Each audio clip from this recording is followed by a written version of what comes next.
Good afternoon everyone. आज मैं आपके बीच कॉमर्स का एक बहुत ही दिलचस्प टॉपिक लेकर के आया हूं और वो है इम्पोर्टेंस ऑफ बिज़नेस एनवायरनमेंट।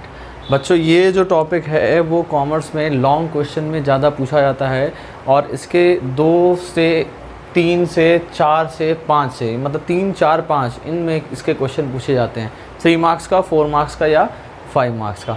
तो आज मैं इम्पॉर्टेंस क्या है बिज़नेस एनवायरनमेंट की उसके बारे में कुछ लाइंस लिखूंगा जो कि बहुत ही इंपॉर्टेंट होंगे। उसको नोट करिएगा, समझिएगा और अपने माइंड में फीड करिएगा।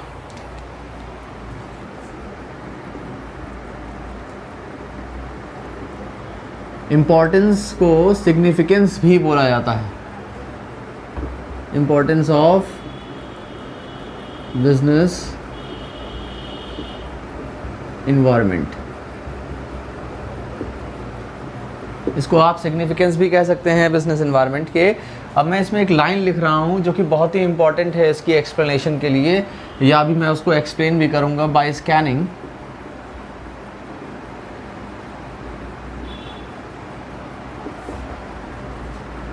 The environment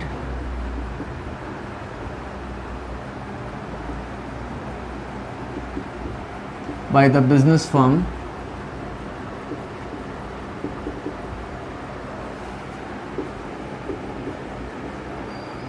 to anticipate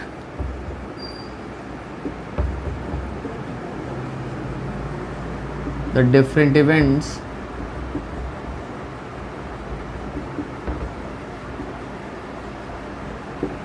trends, fashion,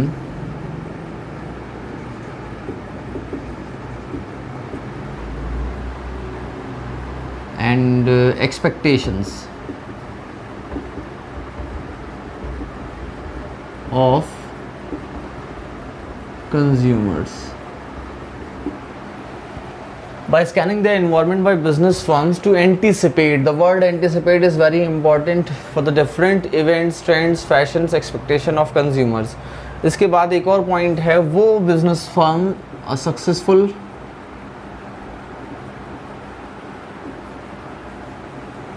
business firms are those who are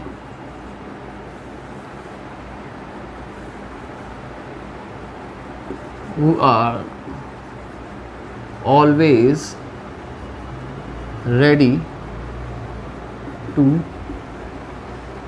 adapt the changing pattern, changing environment.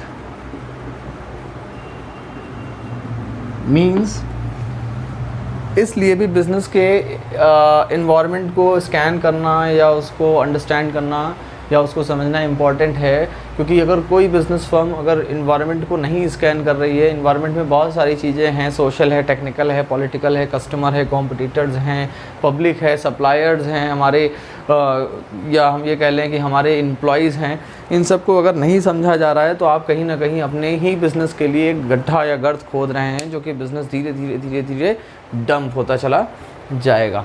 ठीक, तो यहाँ पर बताया गया है कि क्यों बिज़नेस इन्वायरमेंट का रीडिंग या स्कैनिंग इम्पॉर्टेंट है। अब हम बताएंगे यहाँ पे एक बहुत इंपॉर्टेंट लाइन जिसमें आपको सारे एडवांटेज पता चल जाएंगे कि अगर आप बिज़नेस के इन्वायरमेंट को स्कैन कर रहे हैं या उसको हर समय समझ रहे हैं तो आपको क्या क्या एडवांटेजेस मिल सकते हैं या किस किस चीज़ में आप आगे बढ़ सकते हैं। तो उसमें मैं एक लाइन लिखूंगा, इसको ज़रूर नोट करिएगा। इसमें आपकी सारी इंपॉर्टेंस की हेडिंग्स आ जाएंगी और वो जो है आगे आप जब भी इनको एक्सप्लेन करोगे तो ये आपके लिए बहुत इम्पोर्टेंट होंगी।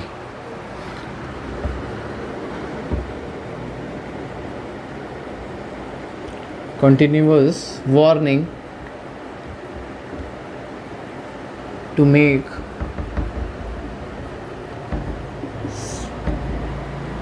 Strategy first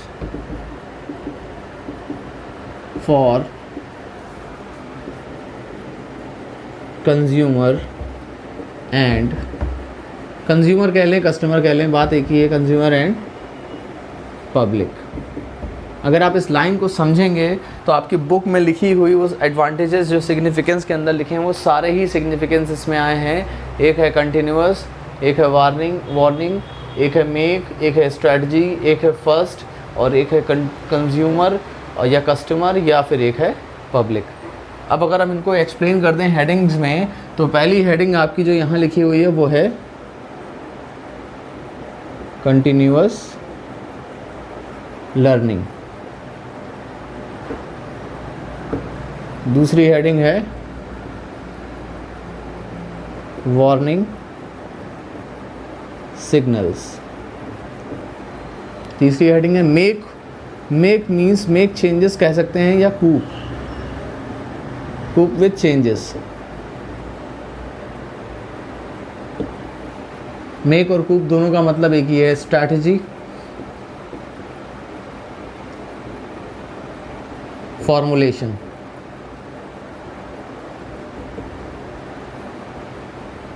first, as you know, पहली हेडिंग यही है, फर्स्ट मूवर एडवांटेज।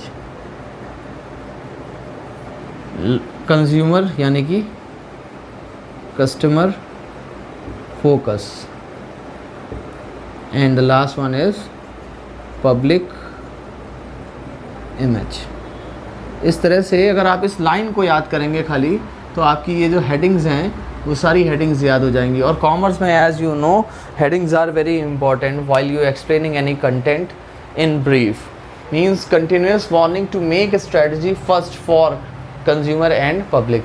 यही हमारा बिजनेस एनवायरनमेंट भी कहता है कि अगर आप कोई स्ट्रेटजी बना रहे हैं तो आप सबसे पहले अपने कंज्यूमर, अपनी पब्लिक को देखिए। और इससे यहाँ पर ये लाइन बताई गई है कि कंटिन्यूस वार्निंग का मतलब ये भी हो गया, कह सकते हैं कि हमें वार्निंग्स भी मिलती हैं कि हमारी पब्लिक हमें सपोर्ट करेगी या नहीं। इसके लिए हम अपने सेल्स प्रमोशन करते हैं, सेल्समैन को डालते हैं कि वो हमारा डेटा मार्केट से कलेक्ट करके लाए और हमें बताए कि कंज्यूमर जो हैं वो हमारे इस नए प्रोडक्ट को चाहेंगे या नहीं चाहेंगे। इसकी जो भी एक्सप्लेनेशन है वो अभी मैं आगे आपको नेक्स्ट वीडियो में बताऊंगा। Thank you.